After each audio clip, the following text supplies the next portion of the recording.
আজকে থেকে আল্লাহর গোলামি ছাড়বো না, নবীর তরিকা ছাড়বো না, নামাজ ছাড়বো না, বেপরদায় চলবো না, দাড়ি কাটবো না, নবীর তরিকা মতে চলবো, মা বাবার দোয়া নিয়ে চলবো, উলামায়ে কেরামের পরামর্শ নিয়ে চলবো, দেশ ও জাতির বিরুদ্ধে কোনো ষড়যন্ত্র করব না।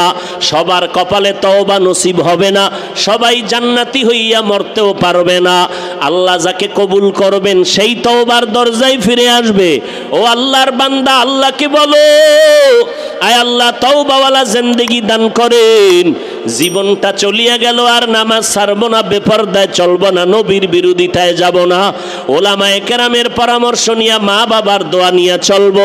তওবা করার যদি অন্তরে পাক্কা নিয়ত থাকে, মুনাফিকি দুর্বলতা না থাকে, যাদের অন্তরে তওবার খাঁটি নিয়ত আছে, ও আল্লাহর বান্দারা, তোমার আমার মতো যুবক স্কুলে পড়ে, কলেজে পড়ে, দাড়িওয়ালা নামাজির অভাব নাই। তোমার আমার মতো যুবক চাকরি করে, ব্যবসা করে, দাড়িওয়ালা নামাজির অভাব নাই। তোমার আমার মতো যুবক শ্রমিকের কাজ করে, কৃষি কাজ করে, ড্রাইভারি করে, দাড়িওয়ালা নামাজির অভাব নাই। তুমি আমি কেন পারবো না?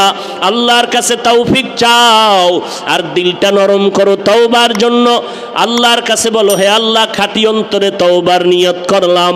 যাদের অন্তরে দুর্বলতা নাই, খাঁটি তওবার নিয়ত আছে, খাঁটি তওবার নিয়ত যাদের অন্তরে আছে, আল্লাহকে সাক্ষী রেখে দুটো হাত আমার আল্লাহকে দেখাইয়া দাও।